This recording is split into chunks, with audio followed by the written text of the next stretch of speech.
Welcome back to Season 2 of the Rebel Report. A lot has happened over the summer, but this week we want to fill you in on everything UNLV football and how Tony Sanchez and the team are doing so far. We also checked out the new squad at the first official practice of UNLV men's basketball, and UNLV Hockey is gearing up for a game in the newest and largest arena in town. Stay tuned, the Rebel Report starts now.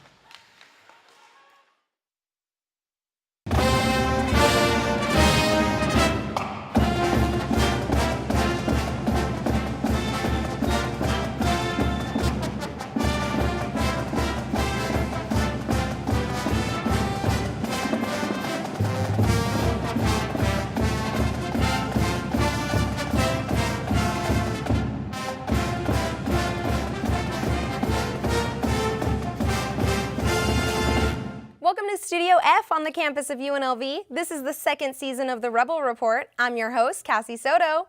And I'm Haley Brooks. Before we dive into the show, we want to tell you what we're all about and what we hope to give you at home. It's every week for a half hour, and our core will be covering UNLV athletics, the games, the events, the athletes, and coaches, but we're also here to cover any major sporting event in Southern Nevada and tell you stories you won't see anywhere else. But before we get started with show number 1, we want you to meet our team.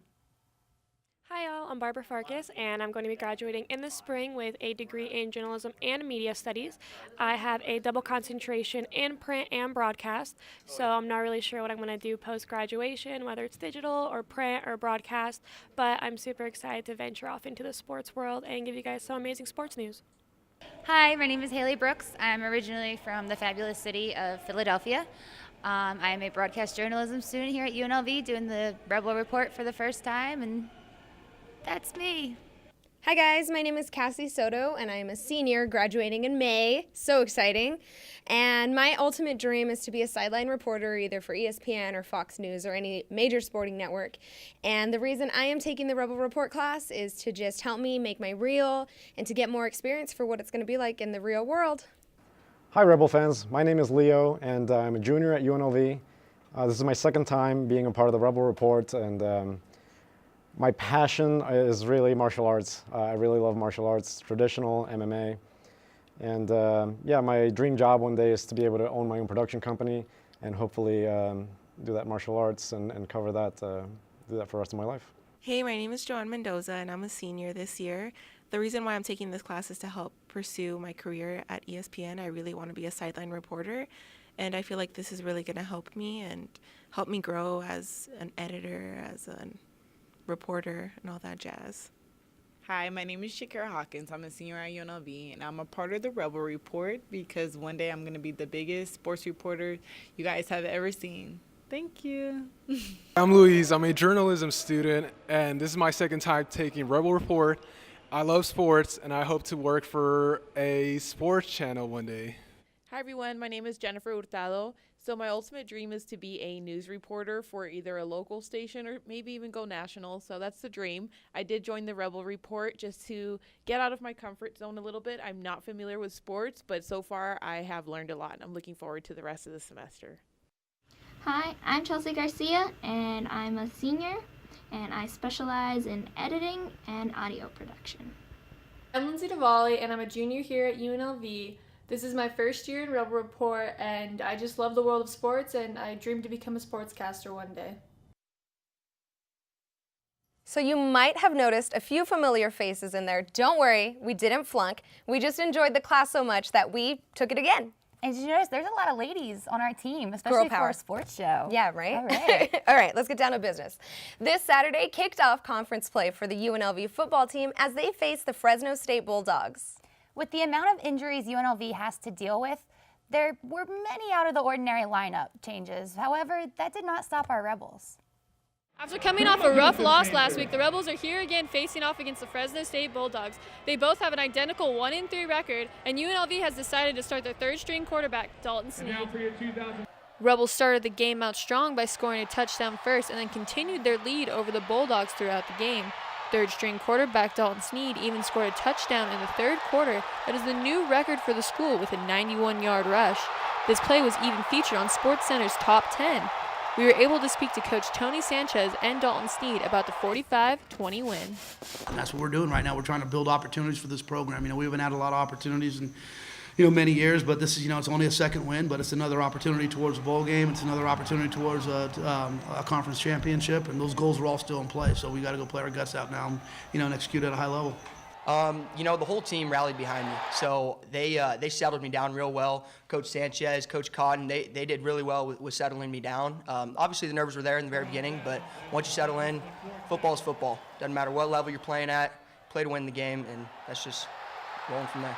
It's been a tough couple of weeks, so it's great to be in this room after a win and seeing the way the boys are in there. They're spirited, they're excited right now, and it's great to see them be able to celebrate all the hard work they've put in. Because you know what, they've played their tails off since the beginning of the year. Hadn't had much to show for it coming into tonight, so I'm really proud of the way they responded. This guy right next to me got a lot on him, and we got a lot of young guys doing special things. Charles Williams, what a night he had.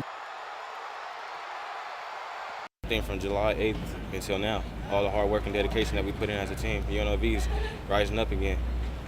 An impressive win for the Rebels after winning their first conference game following a string of losses. Now they move on to next week versus San Diego State on the road. I'm Lindsay Navali for the Rebel Report. Tony Sanchez and the Rebels definitely have something to be proud of after a strong win like that one. Let's hope they take that skill and dedication to San Diego. They play the Aztecs Saturday, October 8th at 7:30 p.m. You can watch this game on ESPNU. Who was the man behind center during starting quarterback Johnny Stanton's absence? The Rebel Report's Leonardo Schauer was also at Sam Boyd Stadium on Saturday to give us a closer look at backup QB's Dalton Sneed's record-setting day. Well, it's a colorful homecoming for the Rebels as they get blacked out to meet the Fresno State Bulldogs.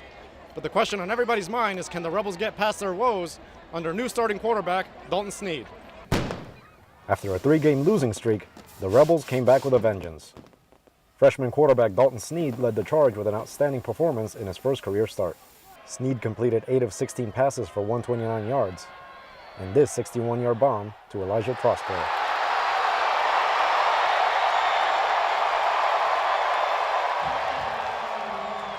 But it was with his feet that Sneed made the Rebel record books.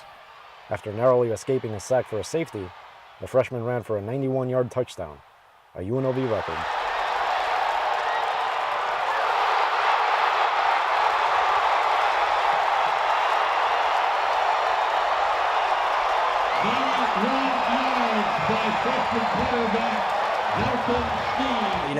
What was going through my mind on that, I just thought it looked a little hairy for the throw, and I decided to get out of the pocket, and as soon as I saw that black paint in the end zone, I said, oh my God, I better get out of here because I better run to the other sideline if I get safetied here. But I got out, got a few good blocks, and just turned on the Jets and got 6. Head football coach Tony Sanchez was impressed with his young quarterback's ability to be creative under pressure. Well, I think that Barney was screaming, what's he doing, what's he doing? And I yelled back, he's getting the first down. And I said, oh my God, he's actually scoring a touchdown. And you know what? That's what's great about college football is you recruit these talented guys that have competitive souls, and that's exactly what Dalton has. And I'll tell you what, he put us on his back on that play and made an unbelievable play. And I mean that wasn't a call. That wasn't something we ever worked on. That's just his heart and spirit stepping up and doing something special. And if you're going to win football games, you have to have a couple of those every single game. You see it every Saturday. Well, after a quality win for the Rebels and a record-setting day for Sneed, with Johnny Stanton's injury still lingering, we can expect to see more of Sneed next week. For the Rebel Report, I'm Leonardo Schauer. Sneed will be making his first start on the road for the Rebels this Saturday. Let's hope he brings some of that magic to San Diego. Before the excitement of the game started, attendees were treated to the homecoming block party, where all fans of all ages were able to enjoy food, music, face painting, and more fun to get pumped up for the biggest game of the season. We're here to support the Rebels and the UNLV band. Go band! Football season brings out the best of us. The homecoming block party is a perfect example. Sam Boyd Stadium welcomed Rebel fans before the big homecoming game against Fresno State Bulldogs to an event filled with tailgating fun, music, and great food. I'm here. It's actually my first game ever I'm coming to. I'm a sophomore, so I just thought for homecoming, it's a great first game to go to. Fans lined up for the Runnin Rebels entrance right before the big kickoff.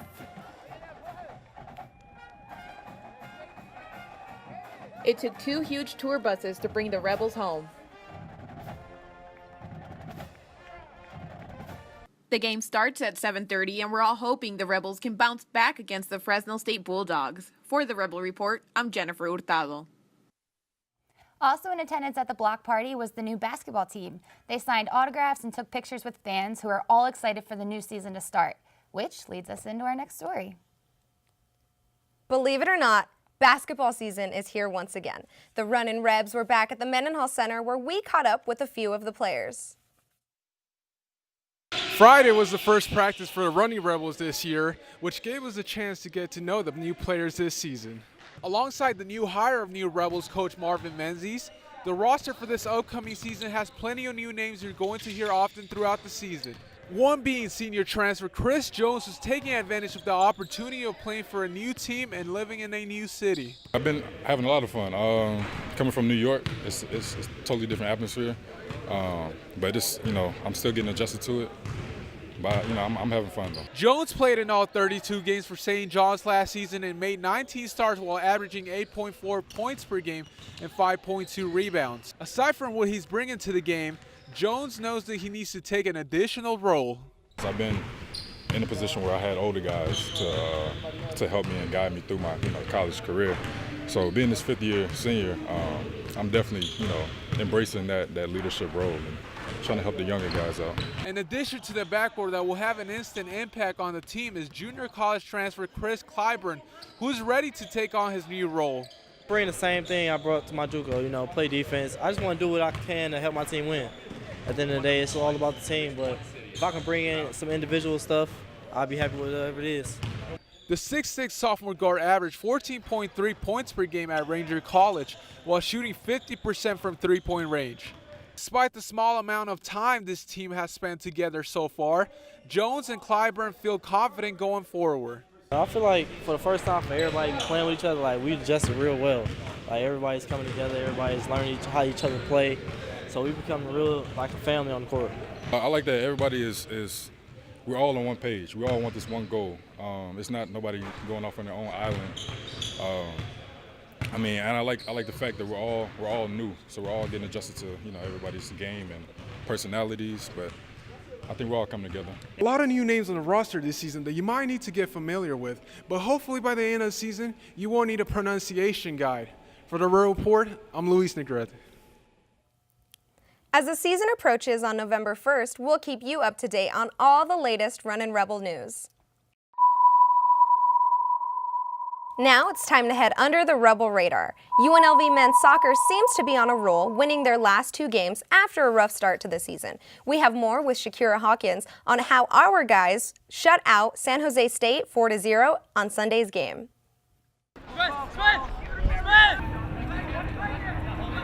The UNLV men's soccer team seems to be making a comeback this season with winning their last two games and being undefeated in their conference. The UNLV outscored San Jose State 4-0 Sunday afternoon, winning their second conference game. The overall record is 4-7. I caught up with head coach Rich Ryerson on the main takeaways from this game. Well, we had a 5-game losing streak, so we can't forget about that. 2 games is not quite a streak that we want to have. We'd like to get 5, 6, 7 games. So we're excited. You got to start somewhere. It's 1 game at a time, and next weekend we'll be on the road in Texas, and hopefully we can continue what we're doing right now. Have you seen? We got about 20 guys into the game, so it shows us that we have some depth. Timo had 2 great goals and could have had a third, so it gives us again some variety in who's scoring for us. And it was important for Danny to get another goal as well, I think. So it was, a lot of good things. It was our first shutout of the year, and that's important as well. For the Rebel Report, I am Shakira Hawkins. We hope the guys can continue winning as they will face the University of Texas Rio Grande Valley Thursday at 5 p.m. Continuing on with men's soccer, so many student athletes at UNLV, it can be hard to know who they are and what sport they play. Joanne Mendoza gives us a closer look at one prominent player from the men's soccer team. Over 8 new freshmen added to this year's men's soccer team, making it one of the youngest teams the team has had. Malik Cooper is one of those talented players making his way from Seattle, Washington, where he represented the MLS Seattle Sounders Developmental Academy in 2015 to 2016. He explains why he chose UNLV and what it's been like being a student athlete. I was in Seattle for a year and I got a little bit homesick, I missed my family. And I came back to play in front of my family, in front of the fans here, and it's a great experience. Okay. Adapting to school and soccer at the same time at this level, but the team helps a lot. We have a lot of good resources, so it's been a good transition. With 8 games left in the season, Malik has high hopes for what his team can achieve. Definitely winning conference. I think we have a good chance of it. I think we have a solid team and hopefully win a championship. So. The men's soccer team are now 4-7, so make sure to go support Malik and the rest of the men's soccer team at the Peter Johan Memorial Field. For the Rebel Report, I'm Joanne Mendoza. You can catch Malik this season at the next home game on October 14th against Grand Canyon at 7 p.m. UNLV Ice Hockey was off to a strong, undefeated season, sitting 5-0 as they took on Weber State of Utah in a 2-game series this past weekend. Let's see how their games turned out. After a successful road trip to Utah, the Skating Rebels returned home to Las Vegas in a weekend rematch against Weber State. UNLV was off to a red-hot start as Tristan Mayer tallied the first goal in the opening minutes of the game and then scored again with 15 seconds left to put UNLV up 2-0 after the first period. Physicality and hard hits continued into the second period as Cody Williams got on the board next to extend UNLV's lead to 3-0 before Jake Sachs scored the Rebels' final goal to make it a 4-0 domination until Weber State scored their lone goal before time expired. If we do the little things and follow the systems with our skill, our goalies, our defense, we have no problem winning here. Neither team scored in the third, and it was ultimately the Rebels' ultra-skilled defensemen and defensive pressure that was able to shut down Weber State and put another game in their win column. I mean, they were physical last game, and I think they came out a little bit not as physical today. They were kind of trying to, we were just trying to feel them out, and by the end of the game, it started to pick up again, but we can always match that physicality. The kids 8 pucks, block shots. I counted just 9 in the third period, last 10 minutes. So we're doing the little things, getting the dirty areas, and going from there. UNLV Hockey takes a series against Weber State as they look forward to playing Arizona State on October 9th at T-Mobile Arena. Following Friday's game, Weber State brought the heat to Saturday's game and handed UNLV their first loss of the season, making the Skating Rebels 6-1 on the season. And we're going to stick with hockey right now as we send it over to Cassie for this week's Rebel Report Timeout. Rebel Report Timeout. Thanks, Haley. I am here, first guest of the new season, with Z Khan, General Manager of UNLV Ice Hockey. Thank you for being here today. Absolutely. Thank you for having us. Of course. So just start off. Hockey team, they're 6-1 right now, off to a great start. Tell me, what are the key factors you would think that are playing into having, being such a good working so good together? I think part of it was it's just they're all really well prepared. Coaching staff's doing a really good job with them on the ice and practices. We had a great recruiting class come in this season. We brought in about 15 new kids from all over the world. We have 2 kids from Sweden. We have a kid from Montreal, a kid from British Columbia, Minnesota, Alaska. So we went out there and really found kids from all over the place, and now bring them in with our existing core. They're meshing really well and kind of learning the ropes. Our veteran players are doing really well with that and taking on leadership roles, and everybody's on the same page. So I think that going forward, we're expecting some pretty big things. Awesome, and I know you guys have been in the news recently, the past couple of months, trying to get that Division I status. Right now you're in the, if I get it correct, American Collegiate Hockey Association. So you're trying to make that jump. Tell me, what are you noticing are the biggest setbacks you guys are facing? Setbacks, not really. I think it's mainly, first off, success on the ice that we have to have, and we're doing that right now. I think we've established a culture here with our program. Financially, that's going to be our biggest hurdle. It's a donor situation that we're looking at, but we're taking all the right steps. We're doing all that. We're checking off all the boxes. We're working together with the women's lacrosse program as well for Title IX, and people are being really receptive. So I think that right now what we're trying to do is focus on the current season at hand and accomplish our current goals, which is a national championship here at the American Collegiate Hockey Association level. And then being in that collegiate association level, is it true, the players don't get as much scholarship, say they do have to pay for their own gear? Is that true? So the way that it works right now is that the kids are mainly coming in here on academic scholarships. We have a lot of kids that are really great students. That's part of our program initiatives. We look for we actively are looking for recruits that are going to bring an academic, high-level academic students. So a lot of kids are academically getting help, but obviously, yeah, we're not allowed to offer any athletic scholarships yet. That's part of the process of varsity. So once we accomplish that, there'll be a little bit more money available to the kids. But right now, yeah, they are footing their own bill for the most part. So there's a dedicated student that's coming to play UNLV right now. Definitely, yeah. I went out to the game and they broke a stick, and I just heard someone go, "Oh, there goes $300," you know. Well, that'll happen at any level. The sticks are still going to be $300, whether you're a pro or whether you're playing in college. So it's an expensive sport for sure, but you know, again, it's the kids are dedicated to it. Definitely. And then talking more on the fun stuff, you guys have a big game coming up at the T-Mobile Arena. Going to be the first college team to play in there. How stoked are the guys right now? Guys are really excited. I think that it's a big honor for them, obviously, to be the first Las Vegas local team to actually play at the new arena. We're playing on Friday night against Arizona State, so we're gearing up for that game tomorrow night and then leading into Sunday. And Sunday is going to be fun. We're expecting a good crowd. We're expecting a good show, quality hockey.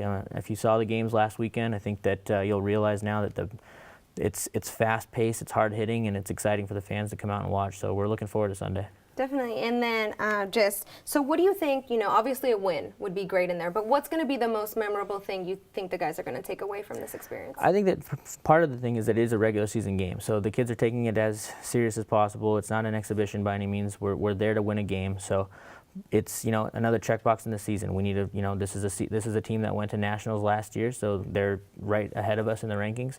So we're looking forward to a good hard-fought series Friday and Sunday, and I think that the kids are focused on that task at hand as much as it is a pretty big event for them. We know we have to come out of there with 2 wins.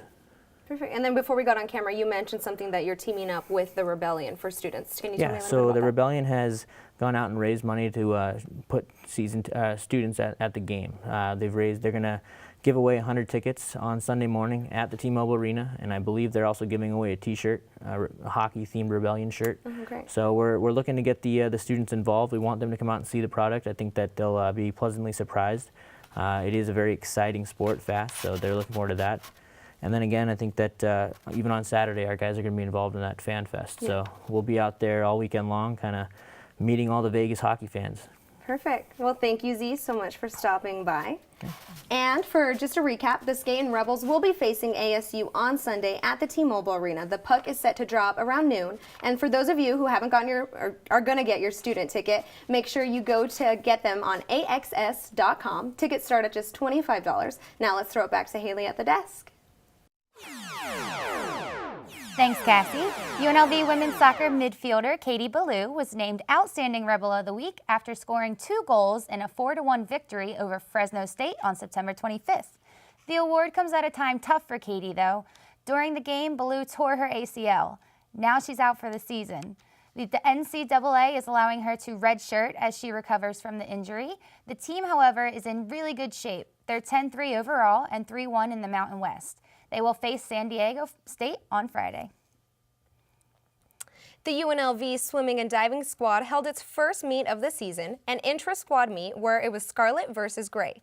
Chelsea Garcia had a chance to talk to some of the new recruits on this year's team. The UNLV Swimming and Diving Squad decorates the Buchanan Natatorium with championship banners. The squad won 14 Mountain West Championship titles. A squad this good only gets the best. They recruit from all over the world, from Mexico all the way to Denmark. I got a chance to talk with some of the fresh faces who make up this squad. My name's Sophia. And I'm from Toronto, Canada. And what events do you do? I do sprint free, so like 50, 100, and then I do breaststroke. Hi, I'm Ida, and I'm from Denmark, from Copenhagen, and I swim the long freestyle and the IM events. I'm Courtney, I'm from California, and I'm a diver.